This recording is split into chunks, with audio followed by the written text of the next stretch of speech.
My name is Linda, and I'm 29. I thought I knew what it was like to feel heartbroken, but I was wrong. As I stood outside my childhood home with only one suitcase, a harsh reality set in. The porch light that used to welcome me now felt like a spotlight on my shame. In just 3 weeks, a secret my family didn't know about me would turn our world upside down. This secret was much more significant than just me dropping out of law school. Before I share what happened that night, I'd love to know where you're from. Please be sure to like this video and subscribe to hear more stories like mine. Trust me, what my father said next will shock you. Growing up in Boston meant one thing. Tradition was everything. My father, Harold, had a legal career spanning 35 years, a reputation that created opportunities all over Massachusetts. My mom, Martha, a retired high school teacher, molded young minds for a living and expected nothing less than perfection from her own kids. My older brother, Gerald, was the star of the family, about to graduate from Harvard Law School with honors that made our parents incredibly proud. The Hartwell family law firm had been serving Boston for 3 generations. A portrait of my grandfather hung in the main office, a silent witness to decades of legal triumphs. Dad's corner office was a testament to his success, filled with awards and photos with influential judges and politicians. This wasn't just a career for our family. It was our identity, our legacy, our destined path. From a young age, it was assumed I'd follow in their footsteps. Teachers praised my debating skills, and family friends would nod approvingly when my dad introduced me as their future lawyer. My bedroom walls were even decorated with certificates from mock trials and academic competitions. Back then, the pressure felt as natural as breathing. But late at night, when everyone was asleep, I was busy learning something completely different. I was 12 when I first discovered coding through online tutorials. The logical, structured nature of it appealed to me in a way that legal precedents never could. By 14, I'd created my first website for a local bakery, earning $50 that felt like a fortune. The owner's genuine excitement over the increase in online orders gave me a thrill that no debate win ever had. Throughout high school, I kept my grades up while secretly developing mobile apps. I'd tell my parents I was studying when I was actually teaching myself Python, JavaScript, and Swift. The harder part wasn't hiding the coding. It was faking excitement about applying to pre-law programs. When I was accepted into both Harvard and Yale, the celebration dinner felt more like a funeral for the dreams I couldn't even admit I had. Law school at Harvard should have been the pinnacle of success, but instead, it felt like wearing a suit that didn't fit. The classes, contract law, constitutional interpretation, case studies, all felt dry and lifeless compared to the creative process of building something from scratch. My grades were good, but my heart wasn't in it. Every free moment went into developing what would become my first real startup, a platform that connected college students with local internships. The app took off faster than I could have imagined. Within 6 months, we had users at over 200 universities nationwide, and companies were reaching out about partnerships. Venture capitalists started asking for meetings. The success was intoxicating but also terrifying. How could I tell my family that everything they'd planned for me was wrong? Dad started to notice my distraction during our weekly family dinners. "You seem distant lately, Linda. Is law school challenging enough for you?" His concern had an underlying tone of expectation. He assumed any struggles I faced were a sign I needed to try harder, not that I wanted something completely different. My brother, Gerald, came home for winter break and dominated our conversations with stories about his internship at a prestigious firm. "The partner said I have real potential," he announced, earning nods of approval from our parents. When they turned to me for a similar update, I'd mumble something about focusing on foundational courses while I was mentally calculating user growth metrics. The turning point came during the spring semester of my second year. A major tech company approached me with an acquisition offer that made my hands shake when I read the email. $5 million for a platform I'd built in my dorm room. The validation was incredible, but accepting it meant there was no going back to pretending I belonged in law school. That night, I walked around campus for hours, weighing my options. The safe path meant graduating, joining Dad's firm, and living a life that looked perfect from the outside. The risky path meant disappointing everyone I loved to chase something that might not last. But deep down, I already knew what I had to do. The only question was finding the courage to tell my family. The family dinner table had been the setting for countless celebrations throughout my childhood. Tonight felt different. Gerald was home from Cambridge with news about a summer associate position at one of Boston's most elite firms. Mom had made his favorite meal, and Dad had opened a bottle of wine he'd been saving. The atmosphere was buzzing with excitement and pride. "This could lead to a permanent offer after graduation," Gerald said confidently, filling the room with his self-assurance. The senior partner mentioned I remind him of himself at that age. Dad's chest puffed up with visible pride while Mom clasped her hands together, a gesture she made when she was overwhelmed with joy. I pushed food around my plate, rehearsing the words I'd practiced for weeks. The acquisition offer sat in my email inbox like a ticking bomb, waiting for my response. Every second of delay felt like I was lying to the people I loved, but I knew this conversation would change everything forever. "Dad." "Mom," I began, my voice steadier than I felt. "I need to talk to you about something important." The table fell silent except for the gentle clinking of silverware as everyone set down their forks. 3 pairs of eyes focused on me with expressions ranging from curiosity to concern. "I've made a decision about school," I continued, forcing myself to maintain eye contact with Dad. "I'm withdrawing from Harvard Law. This semester will be my last." The words hung in the air like smoke, gradually filling the space with an uncomfortable heaviness that made it hard to breathe. Dad's initial reaction was a laugh that had no humor. "Very funny, Linda. You had us worried for a moment." When I didn't smile back, his expression shifted to confusion, then disbelief. Mom's hand flew to her chest in that dramatic way she'd perfected over years of teaching teenagers. "Honey, you can't be serious," Mom said, her voice carrying the same tone she used with students making poor choices. "You're just stressed about exams. Everyone feels overwhelmed sometimes." She reached across the table as if her physical touch could somehow transfer common sense to me. Gerald leaned back in his chair with an expression that mixed disappointment with superiority. "Linda, whatever's bothering you about school, we can figure it out. Maybe you need tutoring or different study methods. Dropping out isn't a solution. It's giving up." I took a deep breath and pulled out my phone, opening the app that had consumed my life for the past year. "This isn't about struggling with law school. I've built something and it's working. Really working." I showed them the user statistics, the revenue numbers, the growth charts that represented hundreds of hours of work they knew nothing about. Dad squinted at the screen as if it was written in a foreign language. "Linda, I don't understand what I'm looking at. What does this have to do with your education?" His tone carried the patience of someone explaining obvious facts to a confused child. "It's my business, Dad. I created a platform that connects students with internships. We have over 100,000 active users, and companies are paying us to post opportunities. I've been working on this for over a year." My words came faster as excitement overtook my nervousness. The silence that followed was deafening. Gerald was the first to speak, his voice dripping with condescension. "Linda, making websites and apps isn't a career. It's a hobby. You can't throw away your future for something so unstable." He gestured dismissively at my phone as if it contained nothing more significant than social media posts. Mom's eyes filled with tears. She tried to blink away. "Sweetheart, we've invested so much in your education. 3 generations of our family have built something meaningful in law. Why would you want to throw that away for something so uncertain?" Dad's reaction was more controlled but somehow more frightening. His voice dropped to that deadly calm tone he used during serious legal negotiations.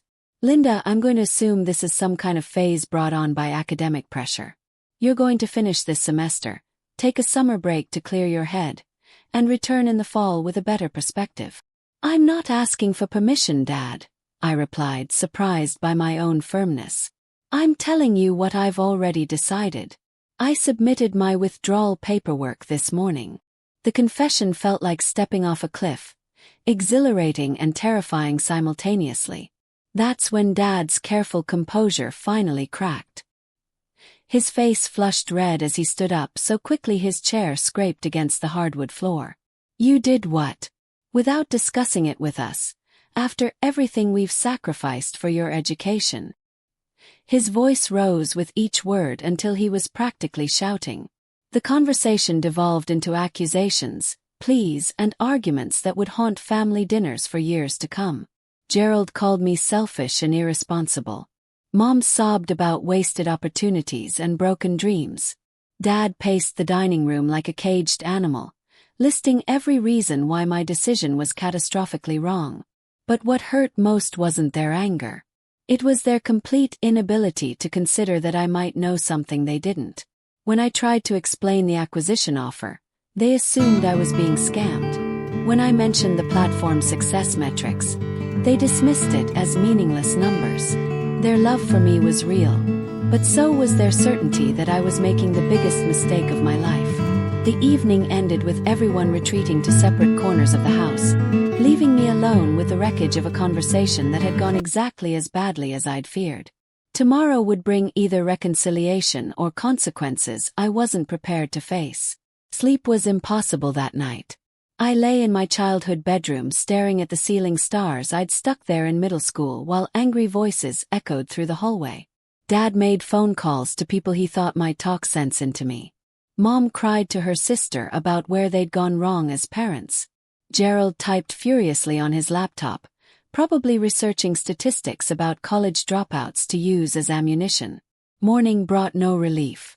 I found Dad in his study at 6 a.m., still wearing yesterday's clothes and surrounded by printed articles about entrepreneurship failures and student debt forgiveness programs. The bags under his eyes suggested he'd spent the entire night trying to understand how his daughter had gone so wrong. "I called your advisor," he announced without looking up from his papers. "You can still withdraw your withdrawal if you act quickly. Dr. Morrison understands that students sometimes make impulsive decisions under stress." His voice carried the exhaustion of someone who'd fought all night for a cause he refused to abandon. "Dad, I'm not stressed, and this isn't impulsive," I replied, sitting across from his mahogany desk that had witnessed countless family decisions over the years. "I've been planning this for months. The only impulsive part was waiting so long to tell you." I pulled out my laptop, determined to make him understand the magnitude of what I'd built. But before I could open any files, Gerald appeared in the doorway with Mom close behind. Her eyes were swollen from crying, and Gerald carried himself with the righteous anger of someone defending family honor. The intervention I dreaded was about to begin. "We've been talking," Gerald announced, positioning himself like a prosecutor delivering closing arguments. "And we think you're having some kind of breakdown. The pressure of law school plus maybe some online scam artist taking advantage of your naivety. It's not your fault, but you need professional help." Mom nodded eagerly, grasping at any explanation that didn't involve her daughter voluntarily destroying her future. "Dr. Chen has an opening this afternoon. She's helped many students work through academic anxiety. We can get you back on track if you just admit you need support." I stared at my family, people who loved me enough to stage an intervention, yet couldn't conceive that I might be successful at something they didn't understand. Their concern was genuine, but so was their blindness to any reality that didn't match their predetermined vision of my life. "Show them the offer," I whispered to myself, then said it louder. "Let me show you the acquisition offer." I opened my email and turned the laptop toward them, displaying the official communication from TechFlow Industries. $5 million for my platform, pending due diligence and final negotiations.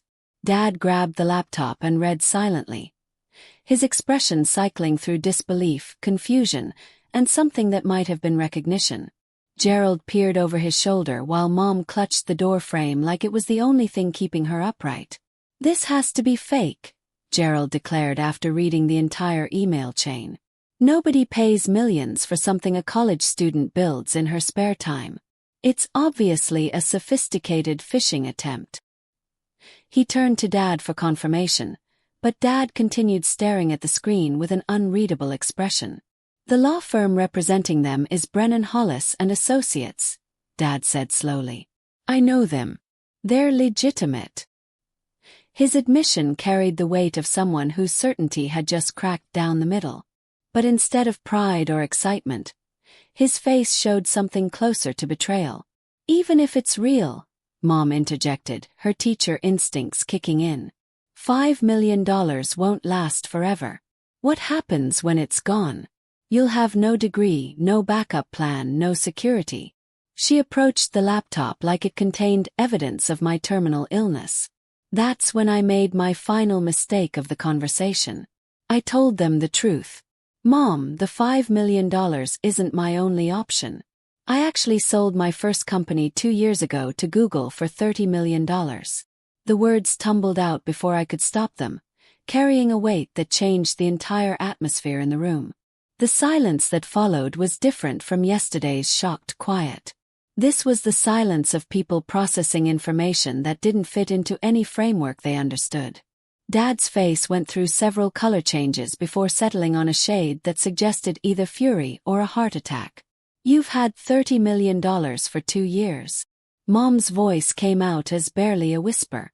"While we worried about your student loans and living expenses. While we sacrificed to pay for your education." Her confusion was giving way to something much more dangerous. Gerald's reaction was pure disbelief mixed with jealousy. "That's impossible. If you had that kind of money, why would you still be in school? Why would you be living in dorms and eating cafeteria food?" He looked at me like I was a stranger wearing his sister's face. Dad stood up slowly, his movements careful and deliberate. When he spoke, his voice carried a coldness I'd never heard directed at me.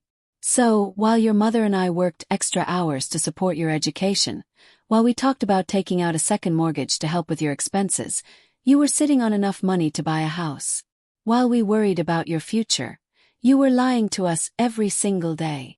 "I wasn't lying," I protested. But even I could hear how weak that sounded. I was trying to prove I could succeed on my own merit, not because of money. I wanted to finish school first, then tell you about everything.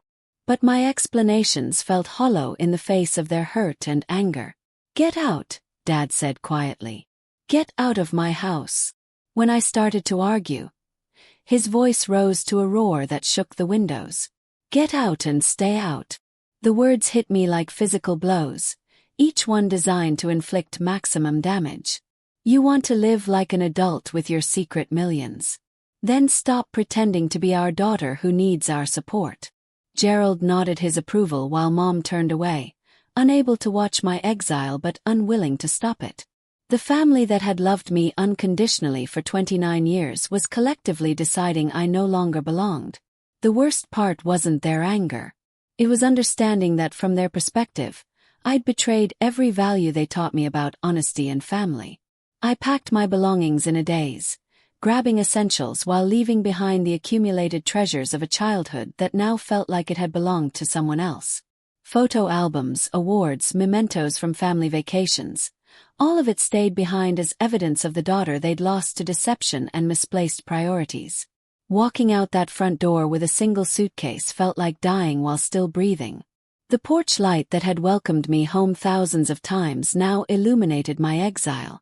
3 people who'd shaped every important decision of my life watched from behind curtains as I dragged my luggage down the sidewalk, officially homeless at 29 with more money than most people could spend in a lifetime. The Uber driver probably thought I was fleeing an abusive relationship as I sat in his back seat with tear-streaked makeup and a hastily packed suitcase. When he asked where I was going, I gave him the address of a downtown hotel. But my mind was already somewhere else entirely. $30 million changes a lot of things, including how quickly you can start over when your old life explodes. Sitting in that sterile hotel room, surrounded by generic artwork and the distant hum of city traffic, I finally allowed myself to process what had just happened. My family wasn't angry because I dropped out of law school. They were devastated because I'd proven that everything they'd taught me about honesty and trust was something I could abandon when convenient. Their hurt was legitimate, even if their reaction was extreme. But dwelling on guilt wouldn't change anything. I'd made choices that led to this moment, and now I had to live with the consequences. I pulled out my phone and called Bruce, my business partner from the Google acquisition. He'd been pushing me for months to invest in real estate, specifically a property in Malibu that he insisted was perfect for someone in my position. Linda. Bruce's enthusiasm carried clearly through the phone. Please tell me you're finally ready to look at that Malibu place. The market's getting crazy, and properties like this don't stay available long. His excitement suggested he already knew my answer before I spoke. Actually, I don't want to look at it, I replied, surprising him with my directness. I want to buy it today. How quickly can we make that happen? The decision felt impulsive and perfectly rational simultaneously. If my family wanted me to live like someone with money instead of pretending to be a struggling student, then that's exactly what I'd do. Bruce's silence lasted several seconds before he erupted into the kind of laughter that comes from pure disbelief. Okay. Hey, what happened? Yesterday you were worried about seeming too flashy, and today you want to buy a $30 million house without seeing it. Did you hit your head, or did something finally shake loose that stick you've had up your butt about spending money? Let's just say my living situation changed dramatically, and I need a new perspective on a lot of things, I answered, not ready to explain the complete breakdown of my family relationships. Can you connect me with Janet, that realtor you mentioned? If the house is as perfect as you claim, I want to own it before the sun sets. 3 hours later I was chatting with Janet Morrison, a realtor who specialized in luxury properties and had clearly handled her share of impulse purchases by wealthy tech entrepreneurs. Her professionalism never wavered, even when I explained that I wanted to buy a house I'd never physically seen based entirely on virtual tours and my business partner's recommendation. The property is 8,000 square feet with 6 bedrooms, 7 bathrooms, and unobstructed ocean views from every major room, Janet explained while sharing her screen to show professional photographs. The infinity pool appears to drop directly into the Pacific, and the master suite has a private balcony that's perfect for watching sunsets. The previous owner was a film producer who spared no expense on finishes. Each room looked like something from an architectural magazine. Floor-to-ceiling windows filled every space with natural light, while modern lines created an atmosphere of sophisticated simplicity. The kitchen featured professional-grade appliances and an island large enough to seat 8 people comfortably. The master bathroom included a soaking tub positioned to take advantage of ocean views. What about the neighborhood? I asked, trying to sound like someone who made informed decisions rather than emotional purchases. I'll be working from home most of the time, so I need reliable internet and reasonable privacy. The practical questions helped me feel less impulsive about spending more money than most people earned in their entire careers. Malibu attracts a lot of entrepreneurs and entertainment industry people who value privacy, Janet assured me. Your closest neighbor is Roger Chen, who founded 3 successful startups before retiring at 40. He's actually mentioned wanting to meet whoever bought this place since you'd be the youngest homeowner in this particular section. The irony of avoiding my family's traditional expectations only to end up surrounded by other successful entrepreneurs wasn't lost on me. But the idea of neighbors who understood the technology industry felt appealing after years of trying to explain my work to people who considered it a hobby rather than a legitimate career. What do I need to do to close today? I asked, committed to making the biggest purchase of my life without overthinking consequences. I can wire funds immediately, and I assume we can handle inspections and paperwork electronically. My urgency probably seemed suspicious, but Janet had dealt with enough tech money to recognize impatience as a common trait rather than a red flag. With an all-cash offer above the asking price, we can definitely expedite everything, she replied, already pulling up contracts on her computer.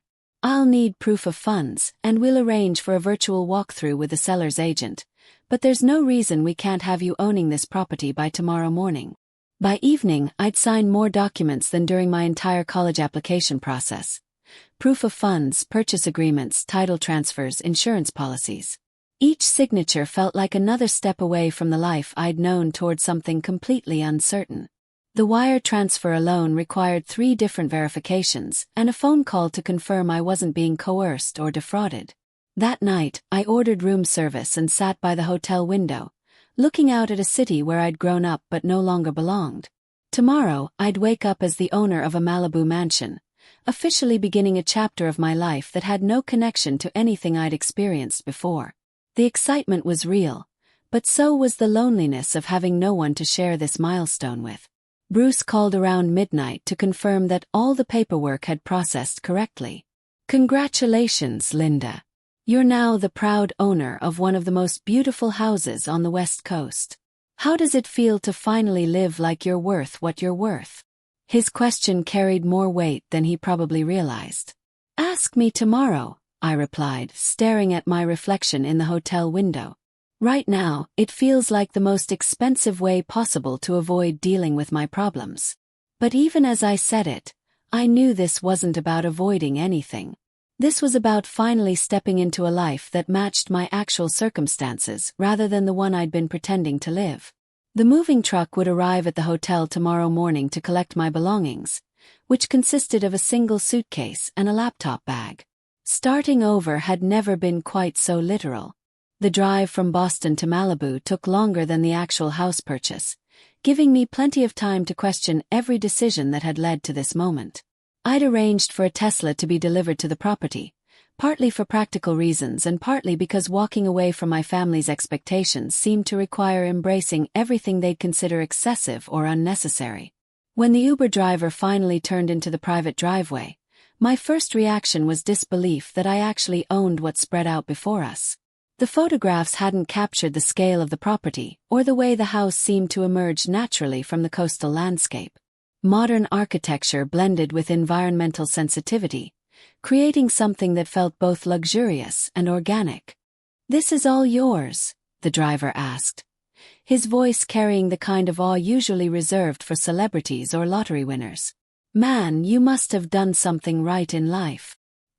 His comment made me smile for the first time in days, partly because he had no idea how wrong I'd apparently done everything according to the people who mattered most. The front door opened before I could knock, revealing Janet Morrison in person for the first time. Her professional warmth felt genuine as she handed me an ornate set of keys that seemed too fancy for their practical purpose. "Welcome home, Linda. I think you're going to love what you've bought."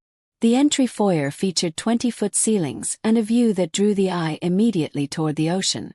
Every room flowed naturally into the next, creating a sense of spaciousness that made even large furniture seem perfectly proportioned.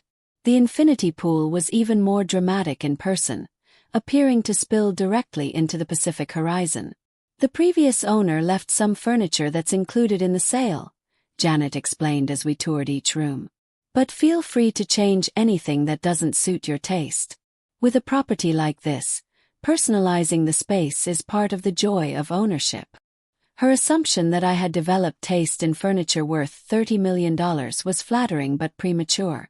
The master suite occupied the entire top floor with windows on 3 sides that provided panoramic views of the coastline and mountains. The walk-in closet was larger than most people's bedrooms, while the bathroom featured both a glass-enclosed shower and a soaking tub position to take advantage of sunset views. Standing in that space, I finally understood why people called real estate an emotional purchase. "Your new neighbor is actually outside by the pool," Janet mentioned casually as we completed the tour. "Roger wanted to introduce himself if you're up for meeting people today. He's the entrepreneur I mentioned yesterday. Very laid-back guy who understands the need for privacy but also values good neighbors." Through the floor-to-ceiling windows, I could see a man in his early 40s sitting by my pool with 2 glasses of what appeared to be champagne. His relaxed posture and easy smile suggested someone comfortable in his own skin and confident about his place in the world. The gesture felt presumptuous and welcoming simultaneously. "I guess meeting the neighbors is part of homeownership," I replied, smoothing my travel-wrinkled clothes and hoping I looked more put together than I felt. Though I should probably warn him that I'm not great at small talk right now. "It's been a complicated few days." Janet's knowing nod suggested she dealt with plenty of life-changing purchases that coincided with personal upheavals. Roger Chan stood as we approached, extending his hand with the kind of confidence that comes from years of successful networking. "You must be Linda. Welcome to the neighborhood. I hope you don't mind the intrusion, but new neighbors who buy houses without seeing them first tend to have interesting stories." His directness was refreshing after days of carefully managed conversations. "Is it that obvious that I'm making impulsive decisions?" I asked, accepting the champagne glass he offered. "Or do you research all the new residents before they move in?" His laughter suggested he found my situation amusing rather than concerning, which felt like a relief after being treated like a mental patient by my family. "Let's just say that anyone who can close on this place in 24 hours probably has more going on than a simple relocation," he replied, settling back into his chair with the ease of someone accustomed to expensive outdoor furniture. "Plus, Bruce mentioned you're in tech, and tech people tend to have dramatic turning points that require immediate lifestyle changes." We spent the next 2 hours talking about everything except why I'd suddenly decided to buy a mansion. Roger shared stories about his 3 successful exits, his decision to retire early, and his perspective on the isolation that sometimes comes with financial success. His experiences paralleled mine in ways that felt both validating and cautionary. "The hardest part isn't making the money," he explained as we watched the sun begin its descent toward the horizon. "It's figuring out who you are when all your old problems disappear and get replaced by completely different ones. Money solves a lot of things, but it also eliminates the excuses you've been using to avoid dealing with deeper issues." His observation hit closer to home than felt comfortable. "What kind of deeper issues?" I asked, though I suspected I already knew the answer. The champagne was making me more philosophical than usual, or maybe having a conversation with someone who understood my situation was lowering my defenses. "Family stuff mostly," Roger replied with the knowing look of someone who'd navigated similar waters. "Parents who don't understand why you'd risk security for passion. Siblings who think your success somehow diminishes their achievements. Friends who start treating you differently once they know your net worth. The money doesn't cause those problems, but it definitely reveals them." As the sky turned pink and gold above the Pacific, I found myself telling Roger about the previous night's disaster with my family. He listened without judgment or advice, occasionally nodding in recognition or wincing in sympathy. Having someone understand that my family's reaction came from love and fear rather than malice felt like a gift I hadn't known I needed. "They'll come around," he said eventually, his voice carrying the confidence of someone who'd survived similar estrangements. "Family relationships that matter usually do once everyone adjusts to the new reality. But it takes time, and it requires everyone to admit they might have been wrong about some things." That night alone in a house that still felt more like an expensive hotel than a home,